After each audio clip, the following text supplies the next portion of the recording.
Hello दोस्तों, स्वागत है एक बार फिर से आपके अपने यूट्यूब चैनल पे।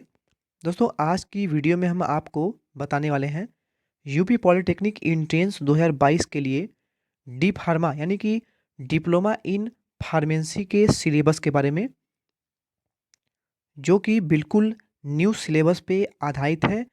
तो दोस्तों वीडियो पर लास्ट तक बने रहें।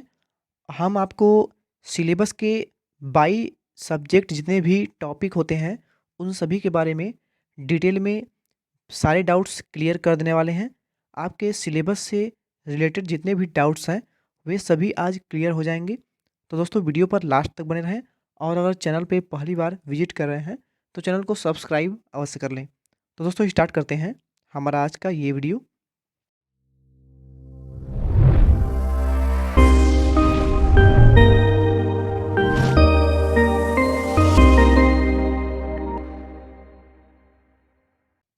सबसे पहले हम साइंस की बात कर लें तो साइंस में आपको क्या क्या पढ़ना है इसके सिलेबस के बारे में बात कर लें। तो दोस्तों आपका पहला चैप्टर होगा भौतिक विज्ञान में मापन।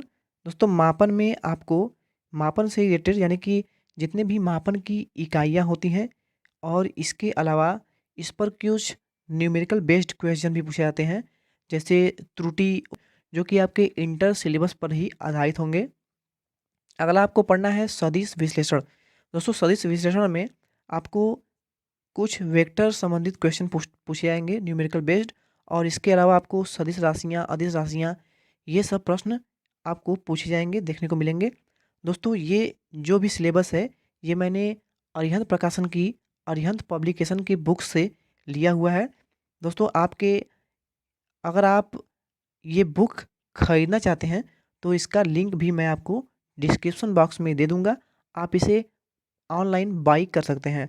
और दोस्तों अगर आप बुक को नहीं लेना चाहते हैं तो आप इंटरमीडिएट के अपने सिलेबस के अकॉर्डिंग पुराने बुक से या फिर एनसीईआरटी की बुक से भी अपनी तैयारी कर सकते हैं।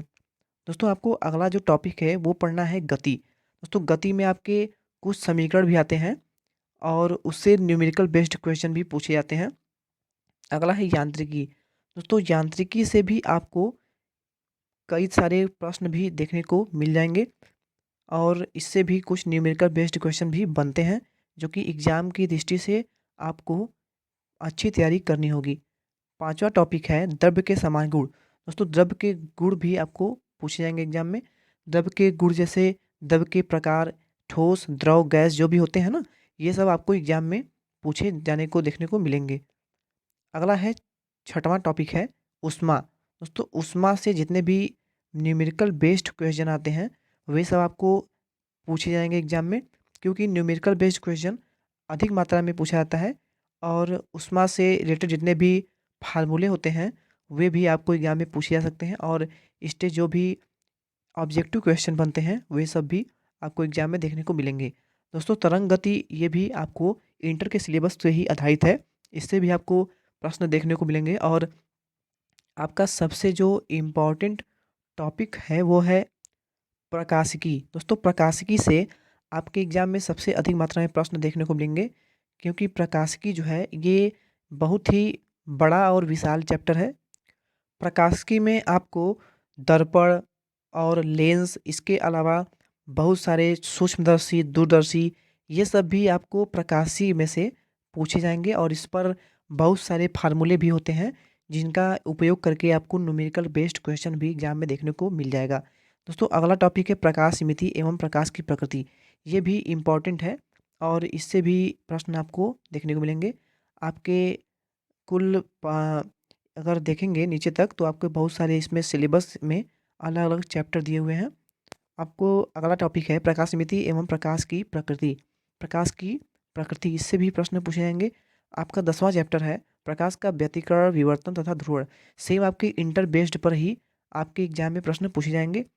आपका 11वां टॉपिक है विद्युत। दोस्तों विद्युत जो है ये भी, इससे भी एग्जाम में प्रश्न पूछे जाते हैं। और अगर आप आईटीआई छात्र हैं और इसके बाद अगर आप डिप्लोमा इन फार्मेसी का फॉर्म फिल कर रहे हैं तो आपको इस चैप्टर से काफ़ी मदद मिल सकता है, क्योंकि आपने अगर इलेक्ट्रिशियन ट्रेड से अगर किया हुआ है तो आपको काफ़ी मदद मिलेगी इसमें। और अगला है हमारा 12वां चैप्टर है गतिमान आवेश तथा चल कुंडली धारामागी। दोस्तों अगर आपने इंटरमीडिएट अपना अच्छे से तैयार किया हुआ है या फिर अच्छे से पढ़ा हुआ है, तो आप डिप्लोमा इन फार्मेसी का जो एग्ज़ाम है वो बहुत ही आसानी से क्रैक कर सकते हैं।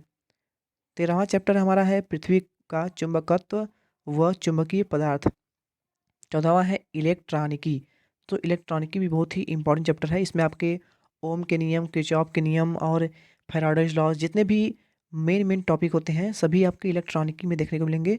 इसके अलावा डायोड, ट्रायोड, वाल्व ये सब जो होते हैं आपको इलेक्ट्रॉनिकी में देखने को मिलेंगे।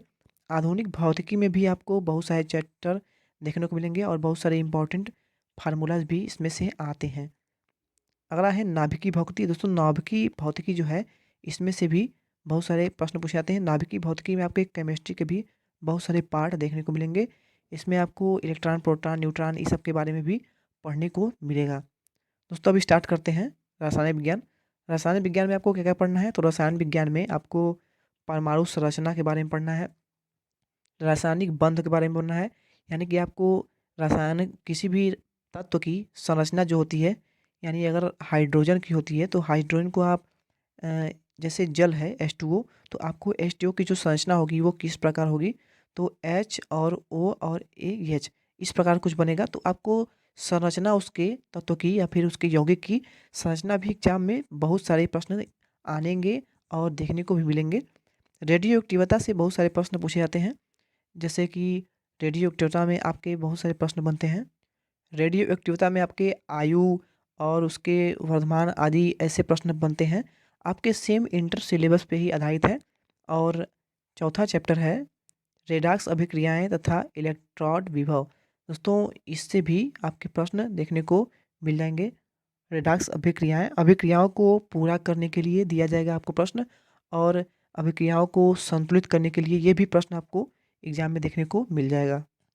अगला है गैसीय अवस्था, यानी कि तत्वों की या फिर यौगिकों की अवस्थाएं, ठोस, द्रव, गैस और इसकी जितनी भी अवस्थाएं होती हैं वो भी आपको एग्जाम में देखने को मिलेगा। रासायनिक साम्य, आयनिक साम्य ये सब भी आपको एग्जाम में देखने को मिलेगा। सेम आपके इंटर सिलेबस पे आधारित है। अगर आपने इंटर अच्छे से पढ़ा हुआ है तो आपको एग्जाम क्रैक करने में बहुत ही आसानी होगी। विलयन तथा वितरण नियम, ये भी जैसे ग्राहम का वितरण नियम है ना, इंटरमीडिएट सिलेबस में है, ये सब आपने पढ़ा होगा तो आसानी से कर पाएंगे। अगला है ऊष्मागतिकी तथा ऊष्मानयन। ऊष्मागतिकी के नियम हैं, दो नियम हैं, ऊष्मा रसायन क्या है और ऊष्मा का नियम क्या है, ये सब भी आपको एग्जाम में देखने को मिलेंगे। 11वां चैप्टर है रासायनिक बलगति। रासायनिक बलगति का फार्मूला और इससे आने वाले न्यूमेरिकल बेस्ड क्वेश्चन एग्जाम में आपको देखने को मिलेंगे। 12वां चैप्टर है ठोस अवस्था। द्रव की जितनी भी अवस्थाएं होती हैं, ठोस, द्रव, गैस ना, और इस पे कुछ प्रश्न भी आते हैं, ऑब्जेक्टिव क्वेश्चन आते हैं। तत्वों का आवर्ती वर्गीकरण। दोस्तों ये भी बहुत ही मोस्ट इंपॉर्टेंट चैप्टर है। और तत्वों का वर्गीकरण, अफबाऊ का नियम, इलेक्ट्रॉनिक विन्यास और तत्वों को संतुलन करने के लिए ना, और आपके तत्वों के कोष में कितने इलेक्ट्रॉन हैं, ये सब आपको एग्जाम में बहुत अधिक मात्रा में प्रश्न देखने को मिलेंगे। और तत्वों का वर्गीकरण, आपके कितने उसमें आवर्त होते हैं, कितने क्षैतिज होते हैं ना, और इसके अलावा भी बहुत सारे प्रश्न इससे बनते हैं। मान लीजिए आपके इंटरमीडिएट में अगर आपने अच्छे से पढ़ा होगा तो आप जानते होंगे ये चैप्टर जो है इससे बहुत सारे प्रश्न बनते हैं, और पीरियोडिक टेबल भी इसमें आ जाता है। अगला है हाइड्रोजन तथा उसके यौगिक। दोस्तों हाइड्रोजन तथा यौगिक से भी बहुत सारे प्रश्न एग्जाम में देखने को मिलते हैं। अगला है क्षार धातुएं तथा क्षारीय मृदा धातुएं, यानी कि आवर श्रेणी में फर्स्ट ए श्रेणी के तत्व, सेकेंड ए अक्रिय गैसें, ये सब भी एग्जाम में पूछे जाते हैं।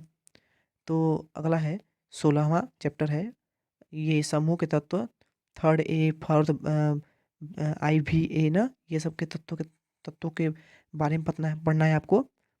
और हाइड्रोजन धातुएं और इसके अलावा शून्य आवर्त के तत्व यानी अक्रिय गैस जिसे कहते हैं उनके बारे में भी पढ़ना है। हीलियम, नियान, आर्गन होता है ना, हीलियम, नियान, आर्गन होता है, AR से लिखते हैं आर्गन, और क्रिप्टान, जेनान, रेडान होता है, ये सब के बारे में आपको पढ़ना है। अक्रिय गैसों के जिसमें कि लास्ट कोर्स में इलेक्ट्रॉन जो होते हैं वो पूर्ण होते हैं। और अगला चैप्टर है 19वां संक्रमण तत्व तथा उपसह संयोजक यौगिक। दोस्तों IUPAC नाम ये सब भी आपको एग्जाम में बहुत अधिक मात्रा में देखने को मिलेंगे। धातु कर्म से भी आपको प्रश्न एग्जाम में मिलेंगे। विश्लेषिक रसायन आपने अगर पढ़ा होगा तो अब इससे भी प्रश्न आपको देखने को एग्जाम में मिल जाएंगे। और 22वां चैप्टर है आपका सामान्य कार्बनिक रसायन। कार्बनिक रसायन एलिफैटिक यौगिक, जिसमें कि बेंजीन वगैरह आते हैं आपके। 24वां है alkyl halide, ethyl methyl butanyl, ये सब होते हैं ना। Methyl ethyl propyl butyl pentyl hexyl heptyl octyl nonyl decyl, ये सभी आपको एग्जाम में देखने को मिलेंगे। ये सबसे प्रश्न एलिफैटिक एमीन से भी प्रश्न आपको देखने को मिलेंगे। एलिफैटिक एमीन बहुत ही इंपॉर्टेंट है। इसकी संरचना को आपको पूछा सकता है कि ये बेंजीन हो गया, और आपको इसका संरचना आपको एग्जाम में कैसे बनाया जाता है ये भी देखने को मिल सकता है।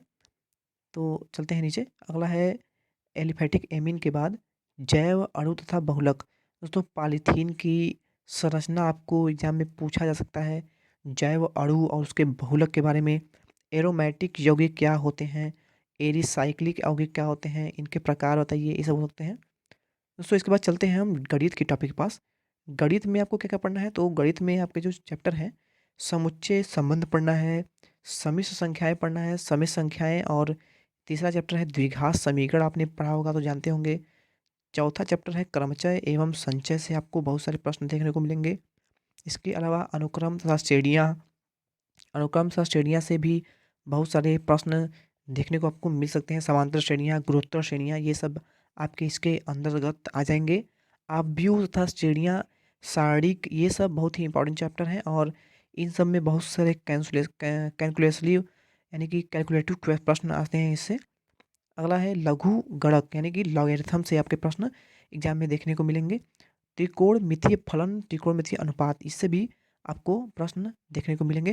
दोस्तों अगर आप चाहते हैं कि मैं आपको इस जो बुक है अरिहंत पब्लिकेशन का, अगर आप चाहते हैं कि मैं आपको इस बुक से 22 सिलेबस हर चैप्टर का सॉल्यूशन करा दूं, तो इसके लिए आप हमें कमेंट करिए। कमेंट अगर आप करेंगे हमें, तो अगर आपने बहुत सारे छात्रों ने अगर कमेंट किया तो इसके लिए हम एक क्लास भी प्रोवाइड आपको करा देंगे, जिससे आपको मैं चैप्टर वाइज हर अरिहंत पब्लिकेशन की पूरी बुक का निचोड़ आपको इस वीडियो के माध्यम से पूरा सॉल्यूशन आपको दे दूंगा, जिससे आपको बुक वगैरह लेने की भी आवश्यकता नहीं होगी।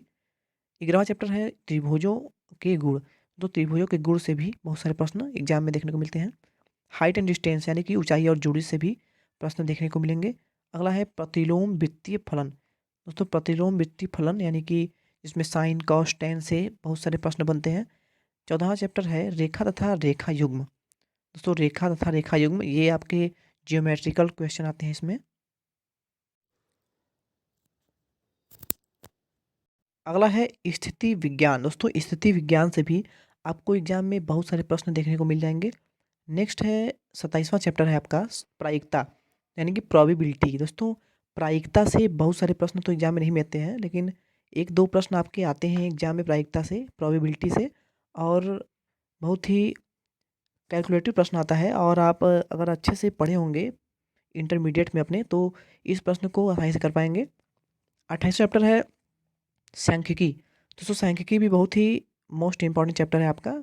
इंटरमीडिएट में आपने इसे पढ़ा होगा, और बहुत ही इंपॉर्टेंट चैप्टर है, इससे भी प्रश्न आते हैं।